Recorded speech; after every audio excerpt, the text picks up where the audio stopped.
എൻ്റെ ചുറ്റുള്ള ഈ ബിൽഡിങ്സ് ഒക്കെ കാണുമ്പോൾ നിങ്ങൾ വിചാരിക്കുന്നത് ഞാൻ ഏതെങ്കിലും ഒരു യൂറോപ്യൻ കൺട്രിയിൽ എത്തിയിട്ടുണ്ടാവും എന്നുള്ള രീതിയിലായിരിക്കും. പക്ഷേ ഞാനിപ്പോൾ ഉള്ളത് യൂറോപ്പിലല്ല, മറിച്ച് വിയറ്റ്നാമിലാണ്.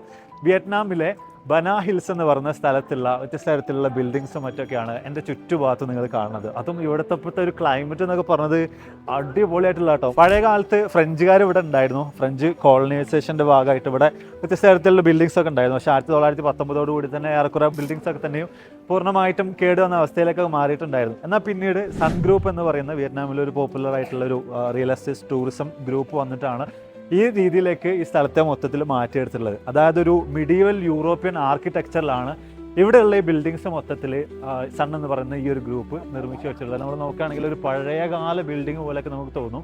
അതൊക്കെ പൂർണ്ണമായിട്ടും ഈ ഒരു സൺ ഗ്രൂപ്പ് നിർമ്മിച്ചതാണെന്നുള്ള രീതിയിലാണ് നമുക്ക് മനസ്സിലാക്കാൻ സാധിക്കുന്നത്. മാത്രമല്ല നമ്മൾ നോക്കുകയാണെങ്കിൽ 2015 ബനാ ഹിൽസിലെ ഈ ഒരു ഫ്രഞ്ച് വില്ലേജ് പൂർണ്ണമായിട്ടും ആളുകൾക്കൊക്കെ തുറന്നു കൊടുത്തിട്ടുള്ളത്. പക്ഷേ ഇവിടുത്തെ മറ്റൊരു മെയിൻ ഹൈലൈറ്റ് എന്ന് പറയുന്നത് ഇവിടുത്തെ ഗോൾഡൻ ബ്രിഡ്ജാണ്. 2018 ഈ ഗോൾഡൻ ബ്രിഡ്ജ് പൂർണ്ണമായിട്ടും പണിയൊക്കെ കഴിഞ്ഞിട്ട് ജനങ്ങൾക്ക് വേണ്ടി തുറന്നു കൊടുത്തിട്ടുണ്ടായിരുന്നു. നമ്മളൊരു ഹാരി പോട്ടർ വേൾഡിലേക്കൊക്കെ എത്തിയതുപോലുള്ള കാഴ്ചകൾ തന്നെയാണ് ചുറ്റിലും നമുക്ക് കാണാനായിട്ട് സാധിക്കുന്നത് കേട്ടോ. വലിയ പടുകൂറ്റൻ മനോഹരമായിട്ടുള്ള ബിൽഡിങ്സ് ഒക്കെ തന്നെ ഇവിടെ നമുക്ക് ചുറ്റുമുണ്ട്. അപ്പോൾ വിയറ്റ്നാമിലേക്ക് ട്രിപ്പ് പോകാനുള്ള അഫോർഡബിൾ ആയിട്ടുള്ള കിടിലൻ പാക്കേജുകൾ നിങ്ങൾക്ക് വേണ്ടി തയ്യാറാക്കുന്നുണ്ട്. അപ്പോൾ നമ്മുടെ പാക്കേജിനെ കുറിച്ച് കൂടുതലായിട്ട് അറിയാൻ വേണ്ടിയിട്ട് ജസ്റ്റ് ട്രിപ്പ് എന്ന് കമൻറ്റ് ചെയ്താൽ മതി, നിങ്ങളുടെ ഇൻബോക്സിലേക്ക് അയച്ചു തരുന്നതായിരിക്കും.